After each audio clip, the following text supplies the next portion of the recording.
안녕하세요. 포드튜브 2019년 뜨거운 감자는 이 나라 라는 주제를 이야기해 보겠습니다. 2019년 국제무대에서 가장 주목받고 있는 나라는 단연컨대 이란입니다. 국내외를 가리지 않고 크고 작은 사건들이 끊이질 않았으며 현재도 진행 중인데요. 이란이 왜 국제무대의 뜨거운 감자로 부상했는지 알아보겠습니다. 지금 이란은 중국, 러시아와 함께 처음으로 해군 훈련을 하고 있습니다. 또한 그 훈련 장소는 호르무즈 해협과 가까운 곳이라 주목을 받고 있죠. 아니 왜 이란은 인도나 오만, 러시아, 파키스탄과도 해군 훈련을 한 적이 있다고 이게 무슨 큰일이라고 호들갑이야? 라고 생각들을 하실 겁니다. 근데 이게 국제무대에서는 다른 방향으로 해석되고 있어서 문제가 되고 있죠. 호르무즈 해협은 이란과 아라비아 반도 사이에 페르시아만과 오만만을 잇는 좁은 해협입니다. 이 해협은 산유국인 사우디아라비아, 이란, 쿠웨이트의 중요한 석유 운송로로 세계 원유 공급량의 30% 정도가 영향을 받는 곳이죠. 세계 원유의 30% 정도라는 게 감이 안 잡히실 것 같아 말씀드리자면 하루 평균 2천만 배럴 정도 이 해협을 지나거든요.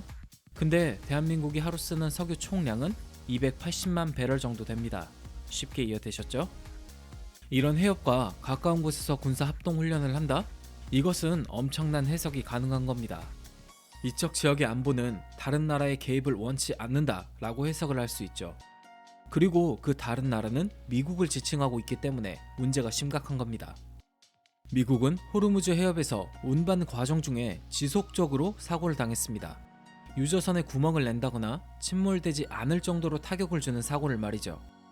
최근에는 이를 잡기 위해 미국이 드론을 띄웠지만 격추당했죠. 결국 미국이 다국적 호위 전단을 만들어서 호르무즈 운반 연합을 만들겠다라고 나오니까 이란이 주변국을 설득시키면서 우리가 그 일을 하겠다라고 나오는 겁니다. 물론 주변국의 설득이 쉽지 않겠지만요. 당장 사우디아라비아만 생각해봐도 안 될 게 뻔하죠? 이 점을 이란도 알고 있습니다. 그러니 내놓을 수 있는 방법은 하나밖에 없죠. 미국과 대립할 수 있는 나라를 끌어들이는 것. 그게 바로 중국입니다. 원래 러시아야 중동과의 관계가 원만했기 때문에 국제 시각에서는 문제될 게 없습니다. 그러나 중국이 끼어든다면 완전 달라지는 겁니다. 중국, 러시아는 미국과 대립하는 나라입니다. 이 말인즉슨 미국은 항상 중국과 러시아를 견제한다는 것이죠. 그동안 주변국과 협력을 도모 고립시키는 전략을 통해 항상 유리한 고지에 있었는데요. 그 유리한 고지는 현재도 변함이 없습니다만 이란이 협력하게 되면서 말이 달라지게 되는 겁니다. 이란 협력이 뭐 크게 달라지겠냐 라고 하시겠지만 이건 확실히 다른 파장을 일으키고 있습니다. 미국은 자신들이 하려는 행동에 제약이 걸릴 것이기 때문이죠. 당장 이 문제만 봐도 알 수 있습니다. 현재 중국이 중동에서 자신들의 입지와 이익을 취하려는 행동을 보이고 있음에도 미국의 제재가 없자 먼저 선점한 중동의 힘을 완벽하게 틀어지지 않았구나 라고 판단. 시간이 지나 중동에서의 미국 영향력이 급격하게 쏠리는 문제를 미리 막고자 러시아와 함께 힘의 재균형을 맞추는 중이라고 할 수 있죠.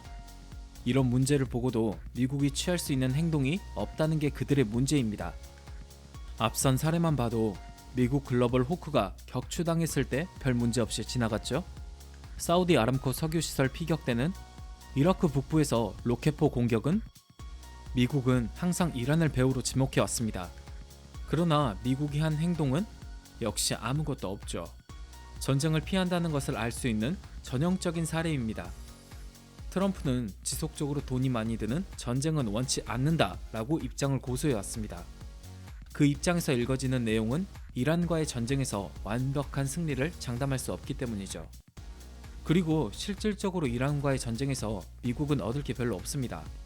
일단 전쟁을 한다고 치면 중동에서의 전쟁은 미국 역사상 가장 힘든 전쟁이 될 거예요. 미국의 전략가들도 이란과의 전쟁은 제2의 베트남 전쟁이 될 거다 라고 이야기들을 많이 합니다. 그래도 꼭 전쟁을 한다고 치면 미국은 동아시아나 다른 지역에서의 힘의 공백이 생기게 됩니다. 그 말은 미국이 중국과 러시아를 견제할 수 없게 된다는 소리가 되죠.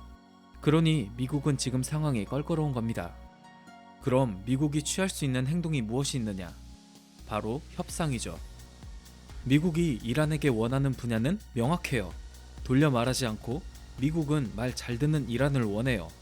왜? 에너지가 풍부하니까. 이란이 사우디나 아랍에미리트처럼 든든한 우방국이 된다면 미국은 더할 나위가 없겠죠. 중동의 패권을 거머쥘 수 있으니까. 더불어 호르무즈 해협을 완벽하게 통제하게 된다면 추가로 중국을 손쉽게 견제할 수 있게 됩니다. 중국이 원활한 원유 공급을 받을 수 없기 때문이죠. 거의 숨통을 쥐고 뒤흔드는 수준이랄까요? 이건 과장인가? 아무튼 미국은 이걸 원하고 있고 이란은 경제 제재를 풀며 미국의 개입을 원치 않습니다. 그러니 서로 협상이 될 리가 없죠. 그래도 최근엔 로하니 대통령이 오바마 정부와 맺었던 핵 협상 중 일부분에 대한 수정 의사를 내비치면서 그래도 잘해보자 라는 의사를 전달했는데 트럼프 행정부는 단칼에 거절했죠. 결국 이란은 트럼프 행정부가 집권하는 한 미국과의 협상은 없을 것이라고 못을 박은 상태입니다.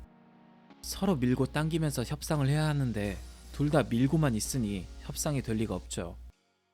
이런 국제사회가 가지고 있는 문제들 때문에 한국이 손해보는 면이 생겨서 참 아이러니합니다. 일단 호르무즈 해협을 통해 대한민국으로 수입되는 석유량은 대략 70% 이상이 됩니다. 그 때문에 이란과의 관계는 항상 중요하죠. 또한 중동 산유국들이 석유만 파는 건 미래지향적이지 못하다는 걸 깨달으면서 산업 다각화의 중요성을 인지 개발에 들어갔는데 그 모델로 대한민국을 선택했다는 것입니다. 그 때문에 산유국들과의 관계는 갈수록 좋아지고 있습니다. 국제사회는 우리에게 항상 양자택일을 강요합니다. 쟤도 좋고 얘도 좋은데 꼭 선택하라고 하죠.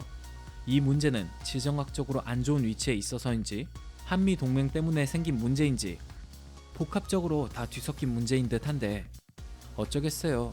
대한민국이 평생 안고 가야 할 숙제인걸. 이처럼 2019년 뜨거운 감자인 이란에 대해서 알아보았습니다. 최대한 간략하게 설명한다고 했는데 잘 되었는지 모르겠네요. 영상을 보고 계신 여러분들, 2020년에는 항상 좋은 일들이 많은 한 해가 되셨으면 좋겠습니다. 새해 복 많이 받으세요. 영상이 좋았다면 구독과 좋아요 부탁드릴게요. 포우드튜브 감사합니다.